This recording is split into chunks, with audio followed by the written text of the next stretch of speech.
Good morning, good afternoon, and good night, depending on where you are. Welcome to episode 3 of The Meta. But before we get started, I want to talk a little bit about where this podcast is heading so you have an understanding of what I'm going to talk about in the future, that I'm not just going to cover the same 10 champions every week. First of all, let's start off with the fact that the meta has sort of shaken itself out. If we look at the top 2, 4, 6, 7, 8, 9, 10, 11, 12, 13, 14, 15, 14 champions, something like this. Yeah, I would call pretty much what's on the screen now the meta. That is Kai'Sa, Renekton, Alistar, Graves, Orianna, Leona, Lilia, Gnar, Thresh, Nidalee, Jhin, Samira, Taliyah, Camille, Galio, Zoe, MF, Set, Ornn, Hecarim, Seraphine, Pantheon. That's pretty good. So the majority of what we're going to cover from now on, in pro play at least, is when there's a patch, we'll do something like this, like I'm going to do today. So today we'll be covering patch 11.3. It's the next patch that's about to come out. And we'll discuss how the meta might shake up depending on what is supposed to happen. And then in the future, when we do this again, we'll see new champions pop up and things like that. So we don't need to talk about the same champions over and over again. We can start talking about some things that are new. I also would like to do some analysis of solo queue and maybe some amateur play, but the data on those things is not as readily available as the data on pro play, and it's also the start of the LEC and the start of LCS, and they did the lock-in tournament, so it's a very exciting time for professional League of Legends. Anywho, that's kind of where we're headed in the future.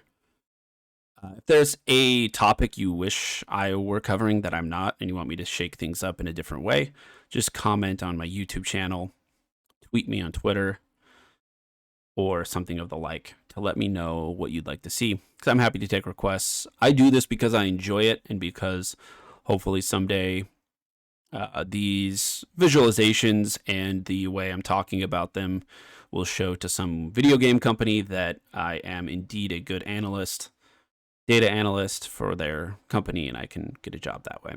So sort of why I'm doing it, analyzing things I enjoy, but hopefully maybe able to make a career out of data analytics someday. However, I will digress.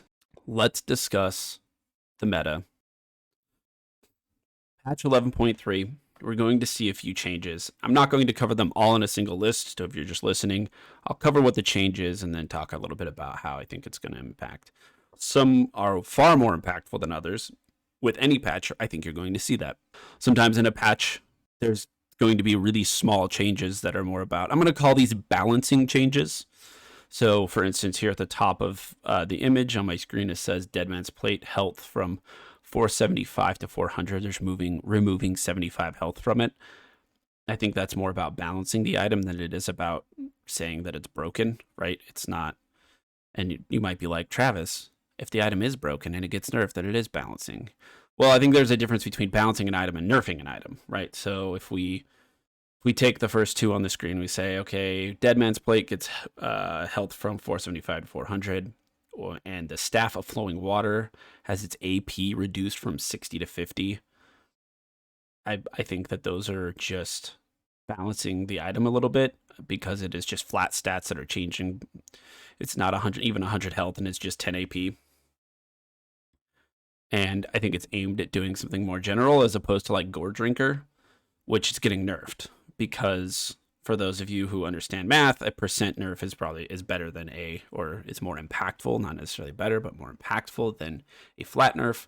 And so you're losing the active heal on Gore Drinker is going from 12% down to 8% of your missing health, which means that you're not going to be able, first of all, it's going to be a nerf sort of additively, because Gore Drinker says that you heal for that amount of health per champion you hit. So already you go 12 times 5 versus 8 times 5, right? And that changes things, assuming that you're Olaf and hitting 5 people. And then on top of that, the percent of health, missing health, is also impactful, right? So if, 12% of 3,000 versus 8% of 3,000, which, if you do some quick maths, is 360 health versus 240 health, right? So that's a bigger nerf than 10 AP, in my opinion.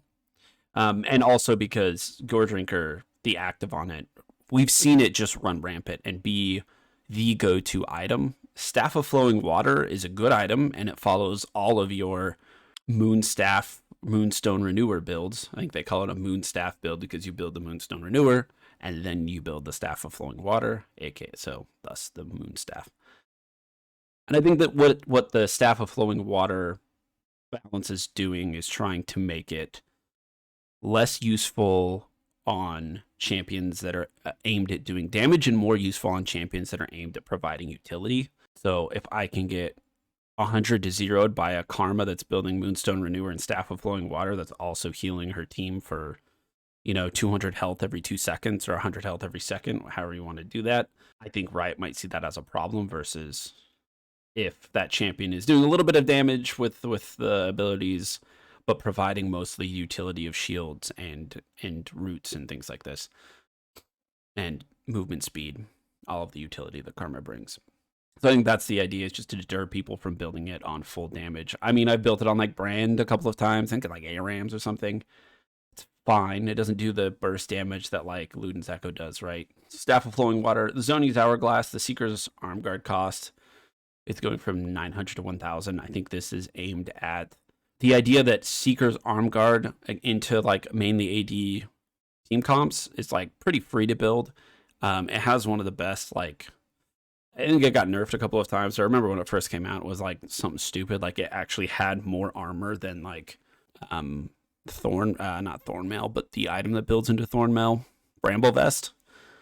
Something like this. It was really dumb. And I think that it's meant to be a cost-effective item because you don't want your mages getting burst by AD Assassins, Pantheon, Talon, Zed, these sorts of things. It just feels really bad, and they should have access to an arbor item. I think Seeker's Arm Guard is a really good item, and to be a good like mid lane mage player, you need to know when you should build it and when you shouldn't. I had a friend one time that just got smacked by a Zed, and he was like, "Travis, what should I have done differently to build to beat the Zed here?" And I was like, "Well, your first back should have just been Seekers, like 100%, every single time. If you're playing against a Zed."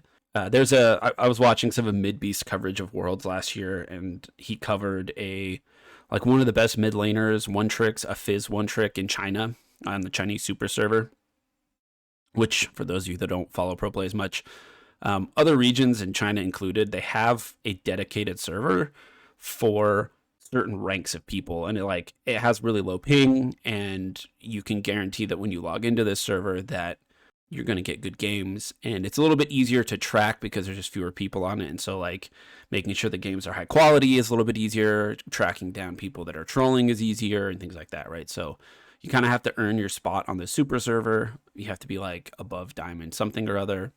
I don't know the exact, don't quote me on that. I don't know the exact qualifications to get on the Chinese super server, but I looked it up at one time and it was something like that.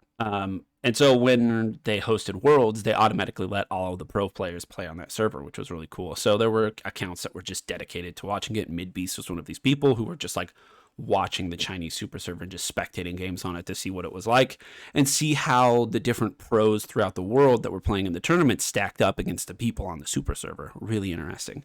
And Midbeast covered this. To bring it back to my actual point, Midbeast covered one of the best Fizz players on there, Fizz one trick that had a really high win rate, a really high ranking, and they built Zhonya's Hourglass first in every single matchup. So it's a good item. And the active is very valuable, which is what that tells me. But also, if you're like my friend when they asked, like, "Hey, how do I beat Zed?" As it was like Victor or something like this. It's like you beat them if you build Seeker's Arm Guard before they can kill you 10 times, basically, and then you've done your job. Sometimes we've all been in those games where you do that against a Zed, and you're like, great, I did it, but they go bottom and get 10 kills or something, and then you get flamed, but that's just League of Legends, the video game we know and love. So this is making it less free, which is a really technical way to put it. Like, they're increasing the cost, so technically, yes, it is less free. More free being reducing the cost. That's a really dumb joke. But I mean that more in the sense of the video game. It's like, it's an easy pit stop to make that makes you more prepared for the Drake, like a first Drake fight, than any other item. And so they want to make sure that You can't lane poorly, miss 2 cannon creeps, not catch your wave, these sorts of things, and still be able to afford the item. That's just not cool, right? That's pretty free. If you can have a Secret's Arm Guard going into the first Drake fight with like boots or something, like, you're okay. So what people were doing is they're building this instead of finishing their mythic going into the first Drake fight because it's so cost effective. And I think this is aimed at maybe balancing that a little bit. Iron Spike Whip. Moving on, says removed. They removed the text that says minions and monsters take double damage below 50% HP. We've seen in the jungle over the last patch that the meta quickly turned into like whoever can clear the fastest just is the better jungler. And it ended up with like I watched a game in the LCS lock-in tournament between Cloud9 and Team Liquid where it was the jungle matchup is Blabber versus Santorin. Santorin had Udyr, which we'll cover later. Udyr gained popularity on this patch. So Udyr's patch presence from 11.1 to 11.2 went from 9% in 11.1 to 50% in 11.2. So presence is pick plus ban rate. So Udyr showed up as a pick or ban in 50% of the games over the last week, basically, is what that says. And the reason is Udyr has a very, very fast clear speed. They buffed Phoenix form or Phoenix stance, whatever you call them on Udyr, if I remember correctly. And it just made it so like your AoE damage was insane. You're getting insane movement speed. You don't have to build a jungle item, and you just build straight, like, you just get to go like straight tank, and you get to run around the map really fast, and it's just dumb. Like, it's just dumb. That's kind of how Udyr works as a champion, particularly for pro play. Udyr will be picked in pro play when Udyr's stats are just too strong, because Udyr doesn't bring a ton to the team besides literally just running at the enemy and you know, trying to pin them down for just a second. But the interesting thing is that so it was Blabber into Santorin. Santorin was playing Udyr. Blabber was playing Olaf. And Blabber on Olaf, I thought it was very genius and something that we should watch for in the meta. Maybe we do a sort of a meta analysis of jungle pathing. But the path was Olaf did Udyr's Raptors, so the enemy team's Raptor camp, and then went straight to his Raptor camp, and then did, I think, his Wolves, his Gromp, and then walked into the enemy jungle and did enemy Krugs, based, and then started taking his own buffs. So he delayed doing his buffs just to go get the little camps of Udyr because he knew Udyr was going to clear faster than him. And Udyr, not being able to predict exactly which camps of Blabbers were up, didn't really know how to react to that and just kind of ended up down a couple of camps, which was really smart because if you just want to go toe-to-toe with the Udyr, even as Olaf, you're going to lose. You're going to just like, you know, best case scenario, you do equal amount of camps and have equal presence on the map. But if you do this pathing, you're taking away camps that they can kind of just do for free. And that's what like Krugs kind of turns into, is like, okay, I don't need to be top right now, or I don't need to be bottom right now, so I'm going to do this camp real quick and wait and see what happens. Particularly as like an Olaf or an Udyr, where you're like, you're not really spending health and mana to do it. You're getting those back anyway. It's not really that big of a deal. So that's kind of what their strategy was. And I thought it was really interesting that Blabber was just like, I'm going to take these little free camps and just deny you a few CS to make sure that I don't get behind in this matchup. Really, really innovative, really cool. But I think that's one of the reasons that this active is being removed from Iron Spike Whip. So minions and monsters take double damage below 50% HP, means when you have the Iron Spike Whip, if you rush the Iron Spike Whip, you don't actually get to clear that much faster. You do get the damage on them from the active, but it doesn't execute effectively. It's not really an execute, it's just taking double damage, but still. All right, moving on to the big one, the nerf to Gore Drinker, which is going to shift the meta a bit. And when I say shift the meta, I think Gore Drinker is still going to be a good item, even with this nerf, and I still think it's going to see a lot of play. But I think it does build room. I think, like, for instance, Hecarim might see more play with the Divine Sunderer builds. I think that things like Lilia, Moonstone Renewer type junglers might see a little bit more play. These sorts of things. So the nerf to Gore Drinker is the active heal on it went from 12% to 8%. This makes a little bit more room, like I said, in the meta for champions that don't need to build this item. So it's going to impact the top lane, and it's going to impact the jungle quite heavily. Similarly, Ravenous Hydra had its Omnivamp reduced from 15% to 10%. So what we're seeing here with these nerfs is you can kind of deduce a pattern, like what is Riot actually thinking? And right now they're thinking that there's just a little bit too much healing on items, a little bit too much effective health. When you take into like active heal on Gore Drinker, nerfed. Omnivamp on Ravenous Hydra, nerfed. Base shield on Sterix Gage, nerfed, right? Those are all just effective health in team fights that you're getting, and they're just saying it's a little bit too much. And so they're going to bring it down. And I think this is a good move. It's going to be healthy. When we're talking about analyzing a meta in anything, you know you have a problem with a meta when something that you build or include or choose or do is just, you do this 100% of the time, regardless. It doesn't matter what the situation is. It doesn't matter what champion you are or what deck you're building. Like, it doesn't matter. You automatically build Gore Drinker. You automatically build Ravenous Hydra. Let's talk about the buffs to items for a bit, and then we will chat a little bit about how we think the next patch is going to play out, what champions will be good, what they're building now versus what they might build in the future, these sorts of things. So let's go. Item buffs, Force of Nature, movement speed per stack, max 30, is increased from 6 to 8, max 40. So it used to be the movement speed stack that you could get on Force of Nature. I think it's when you take damage, you get a stack of this. You used to have 30 stacks. It would start at 6. Now you get 40 stacks and it starts at 8. So just a nice little, again, probably like a balancing thing, like buffing it a little bit. And I think a lot of the buffs are going to be this. Like, we're going to nerf Gore Drinker a little bit, and then we're going to try and bring a couple of the other items up and make them more prominent. And it really seems like they're trying to really figure out where tank items belong when you look at all of these buffs. And I can agree. I tried playing tanks on this patch, and it just feels really bad. You would rather play a drain tank because you're getting so much effective health and stats from them. This is why you see Gnar, Aatrox in the top lane, Renekton in the top lane. This is why you see Olaf and Udyr in the jungle, right? We'd rather play these drain tanks.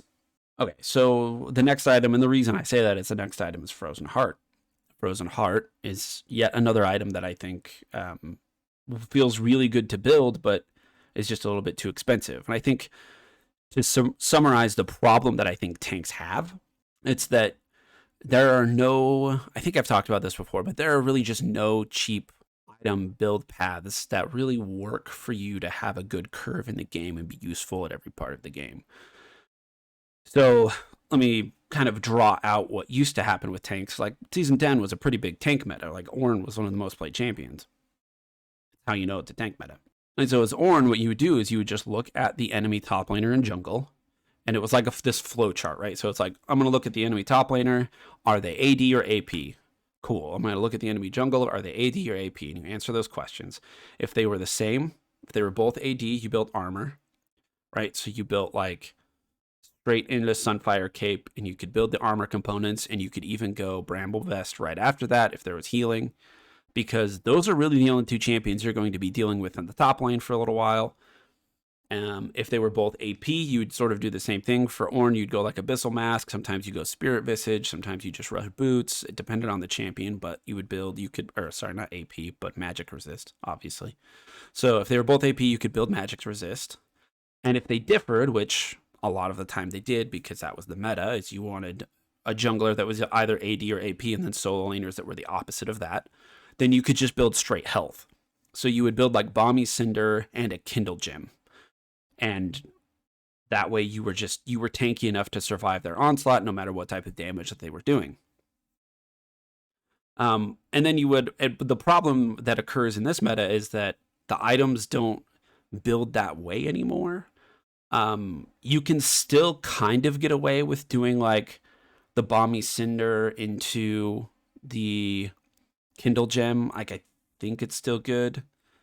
But when it comes to like if the enemy team has like Pantheon, Jungle, Renekton top, okay, usually what happens is like you build, if you're a true tank, like your Ornn, your Scion, something like this, like maybe even Volibear, Volibear's kind of bruiser-ish, Maokai, things like this, right? Like pure, you want to go pure tank for your team. You end up buying like, okay, you're against like Renekton Pantheon, and you end up buying like Bramble Vest, and then you build like Ninja Tabby, and you've got a lot of armor, and then you're like, okay, I need a little bit of health, and then you build like a Balmy Cinder, or you do it the opposite way and you build Balmy Cinder and into these armor items. But then all of a sudden you back at about like 12, 13 minutes into the game, you back and you have this like smorgasbord of like armor items, and then you have like a random health item sitting there, and you're like, okay, I got my Balmy Cinder, and I've already, done this like Build-A-Bear thing where like I have some armor. Now I need to finish my item. And then you have to buy, to finish your Sunfire Cape or your Sunfire Aegis, you have to buy MR. And then you go top, and the gold you just spent is completely useless because the enemy team is Renekton Pantheon. And so playing side lane becomes really, really hard. And like, sure, you can like, be more effective maybe in a Drake fight or something like that when you're grouping, because the enemy team does have mixed damage profiles. And like, okay, cool. But if you have to ever lane against just the Renekton or just the Pantheon or something like this, it feels really, really bad to just spend a bunch of money to get some MR. It just doesn't feel good. And so I think that is what they're trying to address. And I think what it might turn into is for tanks, you might want to go Mythic second. So I can see like if the cost of Frozen Heart is 2,500 gold and I get 70 armor from it, maybe if I need to build armor, I just build Frozen Heart first. And then after we start grouping up and stuff, now I can build my mythic that gives me a little bit, and then I can kind of look from there, which mythic do I want? And it depends on the damage profile and who's fed. Do I want something that provides MR? And maybe you don't even need a mythic, right? Maybe you go like mythic third or something silly like that. I don't know that's the best, but maybe tanks on this patch are just going to be really late game scaling options where you are building your mythic third, but when you build it, it just makes you unkillable, right? Like, because don't forget that mythic items in this have the passive that you get a bonus for every other legendary item you completed. So for instance, Sunfire Aegis empowers your other legendary items with 5% tenacity and 5% slow resist, which I think on this patch they're changing, or was it last patch? I think it was last patch. So they really are trying to tune these tank items to be more useful for tanks, right? Like, honestly, I think the items are just trash right now compared to like why not just build Gore Drinker and play Aatrox? You're gonna do more damage and tank more damage than if you have Sunfire Aegis and our Ornn. That's just one man's opinion, one random YouTuber's opinion. Okay, next, Chemtech Pure. I thought it was supposed to. It's Putrifier. Is that really what it's called? I've been calling this thing Chemtech Purifier, but it's Putrifier. Putrify something. Putrify me, Captain. That's a weird name. Purifier just seems so much more, because like, I guess Putrifier makes more sense because you're applying grievous wounds. You're like, here, you stink. Cool. Let's see. What's the change to it? What's the buff?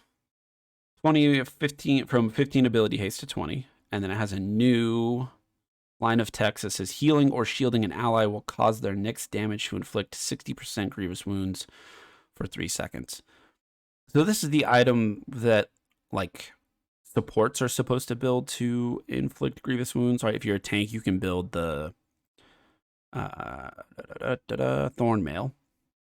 But I think a lot of support players are running into the problem that like if there's an Aatrox on the enemy team that I'm trying to apply grievous wounds to, all they have to do is, like, first of all, I'm probably not attacking them anyway. Maybe if you're peeling or something like this, right? But you're probably trying to, like, get on the back line, and you're probably getting shot from range by, like, Jhin or something like that. And the Aatrox is trying to ignore you the best that they can and just attack the back line. So I think this is meant to get around that problem. So you're applying Grievous Wounds for 3 seconds to immobilized champions. Or immobilizing them increases it. So your magic damage inflicts Grievous Wound, and then immobilizing them increases it to 60%. And now healing or shielding allies will cause their damage to inflict 60% Grievous Wounds for 3 seconds, which is really interesting. So I think what this does for a lot of different cases is it might save your ADC 800 gold, right? So if I'm playing Seraphine and I can just shield the entire team, I might rush this. Not necessarily rush it, but if the enemy team has a lot of healing and there's like a couple of Ocean Drakes up, I might go like Moonstone Renewer into Chemtech Putrefier just because I can push W and now all of my allies have 60% Grievous Wounds automatically. Does it say dealing damage? Yeah, their next damage. Cool. Yeah, that's really cool.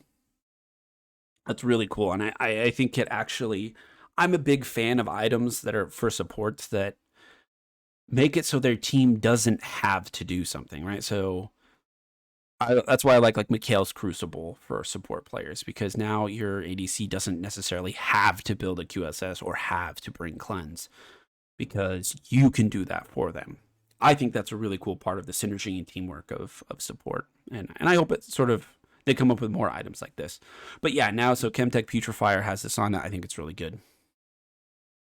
Your heals do it too, so you don't even need to shield everybody. If you just have, Moonstone Renewer and you're doing this, you're automatically healing the lowest person on your team anyway, and so they're also gonna get it. I just think it's a really cool item. I think it's really good. Immortal Shield Bow is the next item that is buffed. The attack damage went from 50 to 55, attack speed from 15 to 20%. This is aimed at, they've already stated that Gale Force is too much of the meta. Again, it's that problem that every single ADC automatically built Gale Force, and so did like Graves is still building it, like Yone can build it, Yasuo can build it, like it just didn't matter. Any sort of attack damage base carry was building this item, and so they're trying to buff the other items a little bit so that now you want to build shield. Like, you have some options. You don't have to go Gale Force. Phantom Dancer, I've seen like nobody build Phantom Dancer, so it probably just needed a buff.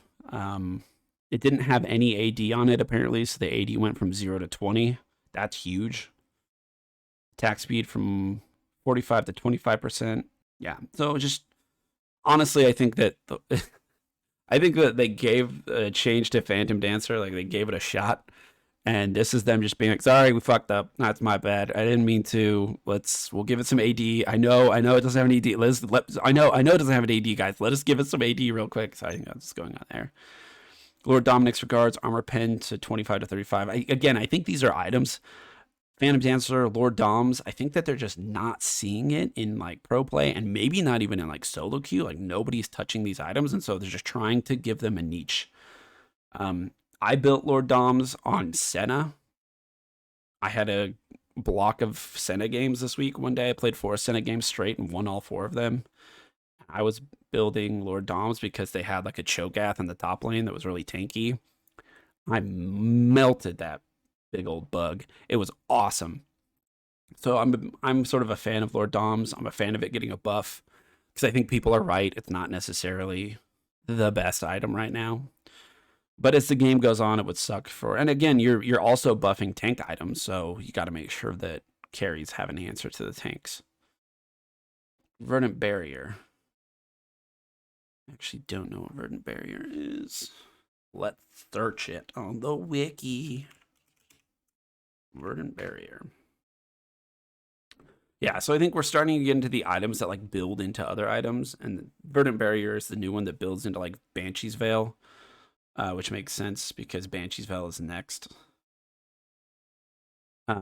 So they reworked the passive on it so that killing a unit grants 1 MR, max of 15. So the same, it's basically MR Secret's Arm Guard. So it's the Secret's Arm Guard of the Magic Resist world. So killing a unit grants 1 MR to a max of 15. And it already comes with 25. So you're just building up your magic resist as you kill units. So it just kind of builds up over time. Pretty cool. Banshee's Veil, AP 65 to 80. That's pretty good. So buffing the AP on Banshee's Veil. And the cost went up by 100. So you're getting like 15 AP for 100 gold. Take it. Horizon Focus, AP 100. And again, Horizon Focus is just another thing that like I don't think people are using, and so they're trying to make it more useful. They increase the AP by 15, and then Horizon Focus is the item. If you don't remember, like what's Horizon Focus? It's the item. I'm not even going to read it. It's the item in the game where you get bonus damage for dealing damage over a certain amount of range, and it was. I think part of the issue with Horizon Focus is that the range in units in the, like the tooltips in game isn't actually stated anywhere, I don't think. And so when you're building the item, it's hard to tell, like, should I build this? Like, you got to do a research project, like write a dissertation on, you know, your champion and how far its abilities are before you justify. There are a couple of champions where it kind of makes sense, like Xerath comes to mind, and Zoe comes to mind, maybe Nidalee, but it's not clear to me how far 750 units in League of Legends is. And maybe I can clear it up for us right here. Okay, so this sort of helps. It's still kind of confusing, and I'm not sure this shows up in the tooltip, but on the wiki it does have like the range, and I'm assuming this is in units. Yeah, of certain abilities in the game. So, but again, you would have to know this before going in. But if you're thinking about building this item ever in your game, or again, this is for Horizon Focus, Xerath's Q, they base target range. So when you first push the button, is 750 units. So that's much shorter than I thought. I assumed that 750 was a lot of units. So they changed it to 700. So it would proc automatically on like Xerath Q, that type of poke. So Ahri is another champion that kind of comes to mind that could build Horizon Focus. Again, Nidalee is probably up there. Yeah, almost. So yeah, all of Xerath's abilities are gonna proc this. And I'm not gonna go through every champion in the game and figure this out, but if you want to know, like if you're a Ziggs main, you want to know which of my abilities and how far away I have to be in these sorts of things. So maybe this helps. Maybe 700 is a magic number. I think the problem with the item is that it's just not accessible, and it's weird because Riot in season 11 was like, we want the shop to be more accessible for people, and then they're like, well, yeah, if your ability is over 700 range and then you hover over your ability and it doesn't actually give you a range, then it's like, fuck, man, like what the hell? Maybe I should jump into I'm not going to jump into a custom. Maybe it does give you the range and I'm an idiot. And if that's the case, just flame me in the comments. That's probably the best. Just the most efficient way to handle this is for you to just yell at me and tell me I'm an idiot, because this is the internet and it absolutely needs to be solved, right? We can't let a travesty like this go unresolved. We must give it to me. We must let the people know when they're being idiots, and in this case, I'm the people. So let me know if I'm being an idiot. Lastly, Silvermare Dawn. This is the QSS item for like bruisers. It gives you health. You build a magic resist and attack damage, and then you get the QSS activatable ability as well. They increase the health from 200 to 300. And that's all I'm going to cover. There are item adjustments here that I think are kind of weird. Leeching. They're just playing with Eclipse and Riftmaker to try and figure out how to balance it so people will use it. That's kind of the best way to put that. So let's spend a little bit of time theorizing. What type of degenerate bullshit are we going to see next? So the degenerate bullshit that we saw already is like pro players just fucking picking Udyr and running at people. And Udyr is going to get nerfed, so Riot doesn't like that. Riot doesn't like Olaf. LS tweeted that these buffs, the picture that I have on my screen, and nerfs, the changes that I just read on the patch, they do seem like a lot for Olaf. So Olaf actually got his kit nerfed as well. The healing in his kit isn't as good. And then on top of that, Gore Drinker is not going to be as good. So the champion is just going to be a little bit like way more rough to play. And I think that a problem that Olaf had for a while is that he just wasn't good enough engage. You needed like a Leona with it or a Malphite with it or something that was going to help him lock people down so he could auto attack them over and over again. And I felt that with the amount of healing that he was getting in the last patch, that he was actually sort of reliable in engage, and it was kind of cool to watch because you did have this opportunity to be the team's engage tool as long as you were hitting your axes. And if you didn't hit your axes, then you just weren't a good engage tool. So I thought that was sort of interesting. I did think the champion was really strong though, so we'll see how things shake out. The pros are playing scrims as we speak and probably trying it out and seeing what's going on. So if Olaf truly does get nerfed, do other Gore Drinker champions pop up? Is it better to play Volibear jungle and build a Gore Drinker than it is to build Olaf now? Because he does bring some reliable CC and some more utility in turning off turrets, right? What else could we see from the jungle? Pantheon just goes up in priority. I think Hecarim is another one that we could just see a lot of. So I'm covering item changes. I didn't cover champion changes, but Nocturne also got buffed on this patch. I don't know why I didn't choose to do champion changes. I just had this nice graphic and decided not to do it. Maybe I can do it next week. And I probably will do it next week because I want to see... Bwippo said something that I just always keep in mind when I'm analyzing the meta, and it's just that the meta is sort of... A big part of the meta is what do pro players want to play? I think that's why we see Gnar in the meta. I don't think Gnar brings anything... Nothing really happened with Gnar in Season 11 that made him good. Yeah, Riot kept buffing him going into Worlds in Season 10, and maybe the diversity between Stridebreaker and Gore Drinker, and maybe, I don't know. I don't really see anything. There's nothing that screams like, oh, we need to build Gnar now. Like, the runes didn't get changed. Like, I think it's just people being like, I want to play Gnar. And then they figured out how to do it. And I think there's some cool ways to pull it off. And I think it's really cool to watch in pro play. I think it's an exciting champion to watch. But I don't think it's necessarily just, like, broken. I just think that when top laners have to play engage tanks, they would rather play Gnar because you have a bit more agency on the champion. Being a ranged champion, you can bully in the top lane. You have an insane amount of mobility when you're transferring from mini Gnar to mega Gnar that can help you engage and stuff like this. It's just it's a more fun champion to play for them, as opposed to like Ornn, where you're just like, I push R, I am Ornn. I push R second time, I am still Ornn, right? Like, I just don't think it's as fun for them. So we'll probably talk about champions, like what champions are actually be played next week, but we can theory craft a little bit. So Nocturne got a buff, and we could see some more Nocturne in the jungle. What about ADCs? Are there any ADCs that we see? I personally think that we're going to see more Senna. I think this champion is broken. But maybe that's because I had 4 good games on her in a row. The top lane, I can't really think of anything.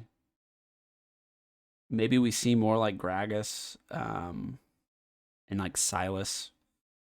Maybe we could see some more of that in the top lane. Maybe like some Akali or Aurelia, some more carry stuff.